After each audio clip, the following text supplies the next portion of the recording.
ମୁଁ ସମସ୍ତଙ୍କୁ ସ୍ୱାଗତ କରୁଛି ଆମର ୟୁଟ୍ୟୁବ୍ ଚ୍ୟାନେଲ୍ କ୍ୟାରିୟର କ୍ଲାसेସ୍କୁ। ଏଥର ଖରା ଛୁଟିରେ ହେବ କି ଶିକ୍ଷକ ଟ୍ରେନିଂ?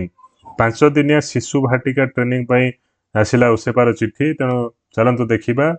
ଭିଡ଼ିଓକୁ ଲାଇକ୍ କରିବେ, ଚ୍ୟାନେଲ୍ ସବସ୍କ୍ରାଇବ୍ କରିବେ। ତ ଏଠି ଗୋଟେ ଚିଠି ଆସିଛି ଓସେପା ତରଫରୁ, ଯେଉଁଟା ଆପଣମାନେ ଦେଖିପାରୁଥିବେ। ଏଠି ଯେଉଁ ଚିଠିଟି ଆସିଛି କାହା ପାଇଁ ଆସିଛି ନା ପ୍ରାଇମେରୀ ଶିକ୍ଷକ ବା ପ୍ରାଥମିକ ଶିକ୍ଷକମାନଙ୍କ ପାଇଁ ଆସିଛି, ଯେଉଁଥିରେ ଲେଖା ହେଇଛି ଗୋଟେ 5 ଦିନିଆ ଶିଶୁ ଭାଟିକା ଟ୍ରେନିଂ ହବ। ପ୍ରସ୍ତୁତି ମଡ୍ୟୁଲ୍, जोटा कि प्रस्तुति मॉड्यूल ता ना दिया है। 5 दिनिया गोटे ट्रेनिंग हम है। ये जो 5 दिनिया ट्रेनिंग हम क्या ना शिशु भाटिकार जो मैंने एडमिशन ने एबे नुआ शिक्षा वर्ष जो आसी है ये नुआ शिक्षा वर्ष रु जो मैंने जो टाइम पीरियडटा चेंज होती आगुरी 5 वर्ष एडमिशन करते एबे जो 5 वर्ष केते मास होची एप्रिल को से अनुसार से एडमिशन करेंगे। तेणु तांको जो शिशु भाटिकाटी खोला होची जो मैंने 5 ରୁ 6 गैप रे रही जाउछंती से माने आ प्रथम क्लास रे एडमिशन नहीं परिबे नै, शिशु भाटिका एडमिशन नेबे।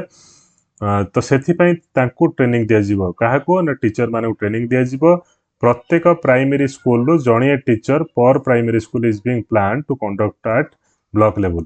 तो प्रत्येक स्कूल प्राइमरी स्कूल रो गोटिए टीचर को ब्लॉक लेवल रे ट्रेनिंग दिया जिवो एवं से जो ब्लॉक लेवल रिसोर्स पर्सन थिबे से डिस्ट्रिक्ट लेवल आसिकी ट्रेनिंग नेबे एवं जे डिस्ट्रिक्ट लेवल रो ट्रेनिंग अछंती ट्रेनर अछंती बा आरपी रहिबे से माने आसिकी स्टेट लेवल रे ट्रेनिंग नेबे। तो एठी डीआरजी जो मान रहले डिस्ट्रिक्ट रिसोर्स ग्रुप से माने जाई कि स्टेट रे ट्रेनिंग नेबे।